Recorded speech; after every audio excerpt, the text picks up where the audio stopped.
Hello student, welcome to माँ परमेश्वरी tuition classes. आज मैं 11th केमिस्ट्री के रासायनिक संयोग का तीसरा नियम लेके आई हूँ। दो नियम आपने पहले ही वीडियो में देख लिया है। आज मैं तीसरा नियम लेके आई हूँ जो गैर उसाका गैस आयतन संबंधी नियम है। यह नियम केवल गैसों में ही लागू होता है। ठीक है, जिस नियम को देखो वर्ड में लिखा है गैर उसाक, किसने दिया? गैलुसाक ने दिया। कौन से सन में दिया? 1808 में दिया। उनका कहना था कि जब भी गैस आपस में रासायनिक संयोग करती, मतलब जब भी दो गैस, मैं चलो एग्जांपल से बताती हूँ। गैस में मैं ले लेती हूँ हाइड्रोजन गैस, जी गैस को डिनोट करेगा। ठीक है, मैंने सेकंड गैस ले लिया क्लोरीन, ये भी क्या है? गैस है। अब ये दोनों आपस में क्या करेंगे? क्रिया करेंगे। ठीक है, तो इन दोनों को मैं क्या बोल दूंगी? अभिकारक बोल दूंगी। यही लिखा है मेरे डेफिनेशन में। जब गैसें आपस में रासायनिक संयोग करती हैं तो उनका आयतन सरल अनुपात में होता है। तो ये हमारा दो गैस है, इसने संयोग किया, तो संयोग करने पर अगर ये दोनों गैस है तो उनका आयतन सरल अनुपात में होगा। तो देखो यहाँ हाइड्रोजन के सामने कुछ नहीं है, मतलब इसका कितना आयतन होगा? एक। ठीक है, मतलब इसको एक बार लिए है। वैसे ही क्लोरीन के सामने कोई नंबर नहीं है, मतलब इसका भी आयतन कितने बार होगा?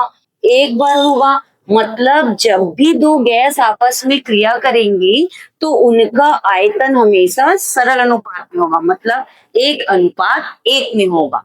अगर ये रासायनिक संयोग करके कोई उत्पाद बनाते हैं, अब उत्पाद में क्या है? हाइड्रोजन और क्लोरीन गैस आपस में क्रिया करेंगे तो HCl हाइड्रोक्लोरिक गैस का ही क्या करेंगे? निर्माण करेंगे। ये भी गैस है, लेकिन हाइड्रोजन कितने बार है बोलूंगी तो हाइड्रोजन यहाँ पर कितने बार है बोलूंगी तो हाइड्रोजन 2 बार है, क्लोरीन भी 2 बार है। समीकरण जब तक बैलेंस नहीं होगा वो संतुलित समीकरण कहलाएगा क्या? नहीं। तो इसको संतुलित करने के लिए हम लोग सामने क्या लिख देंगे?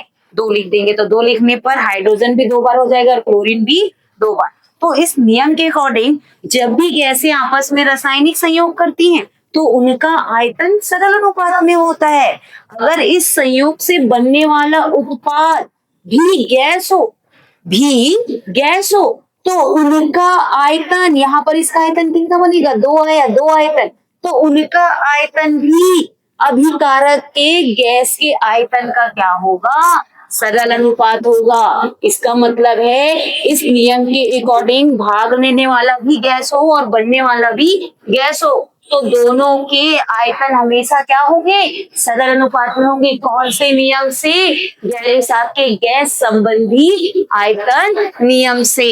तो इसका सरल अनुपात क्या हो जाएगा? देखो, दो अभिकारक का अनुपात कितना? 1:1। तो बनने वाले उत्पाद का क्या है? आयतन 2 है। तो देखो इनका अनुपात इतना इजी आया ना, सरल आया। क्यों आया? क्योंकि ये दोनों ही गैसें हैं। तो ये केवल और केवल ये नियम गैस पर ही निर्भर करता है। इसीलिए यहाँ पर बोला गया है कि जब भी गैसें आपस में रासायनिक संयोग करते हैं तो उनका आयतन सरल अनुपात में होता है और बनने वाला उत्पाद भी गैस हो तो उनका आयतन भी अभिकारक के गैस के आयतन का क्या होता है? सरल अनुपात होता है। कौन से नियम से? गैलुसाक के गैस आयतन संबंधी नियम से। Thank you.